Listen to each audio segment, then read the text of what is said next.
What would you choose, a phone that's unbelievably thin or one that's actually powerful and lasts all day? That's the question many people might have to ask themselves when Apple's rumored iPhone 17 Air finally arrives. On paper, the name A19 Pro might make it sound like you're getting the same cutting-edge chip the iPhone 17 Pro and Pro Max, but here's the twist. Reports suggest the iPhone 17 Air could get a stripped-down version of that chip, one that has fewer graphics cores and possibly less raw performance. According to leaker Fixed Focus Digital, this isn't just an early rumor anymore. The decision appears final.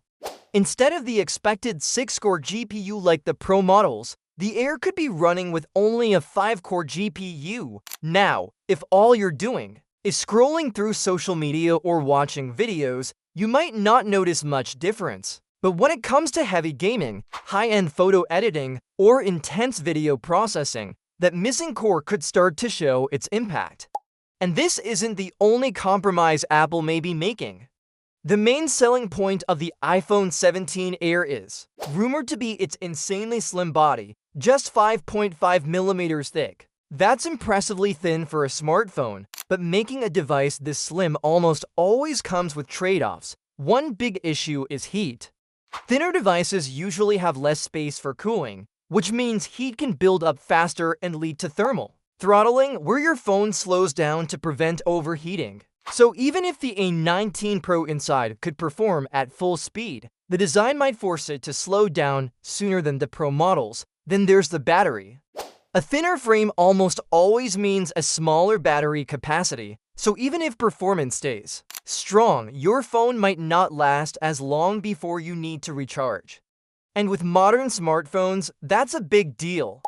Many people actually say they'd prefer a thicker phone if it meant a bigger battery. And that's something Apple seems to be ignoring with this model. It doesn't stop there. Reports suggest the iPhone 17 Air could lose the triple camera system found in the Pro line, settling instead for just one rear camera.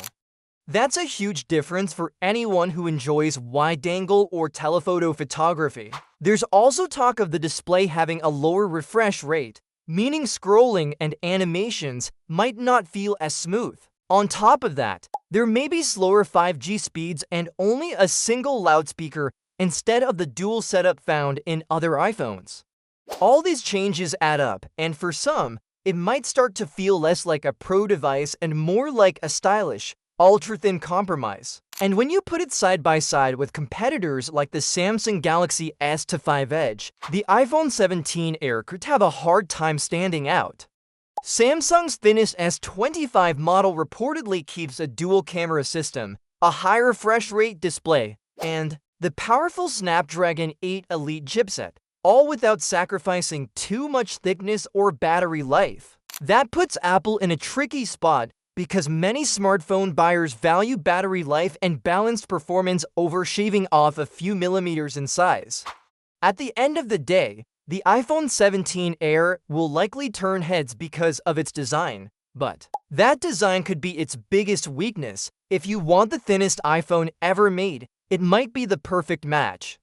But if you're looking for the best performance, battery life, and camera system, you might be better off sticking with the iPhone 17 Pro or even checking out what Samsung and other rivals are offering. Apple might be betting that enough people will buy into the thin and light lifestyle, but with so many performance sacrifices, it's a risky gamble.